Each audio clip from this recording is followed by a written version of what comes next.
In this video guys, I will show you step by step how to withdraw money from Instant Gaming.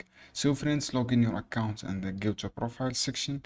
From the profile section, go to a dashboard. When you go to dashboard guys, scroll down or click on balance from here. When you click on the balance, you see a partnership from here and scroll down, you find this amount, available amount. So guys, if you have enough amount, all you have to do, just click transfer your amount, transfer from your e-wallet available from 10 euro. So friends, if you have 10 euro, you can transfer and withdraw your money from this section. You can see here from this section, just click this section from here to withdraw money. So guys, this is how you can do it. Is easy steps. I hope this guide helpful for you. Don't forget to give like and give share this video for more content, and see you on another video soon. So guys, go to the dashboard.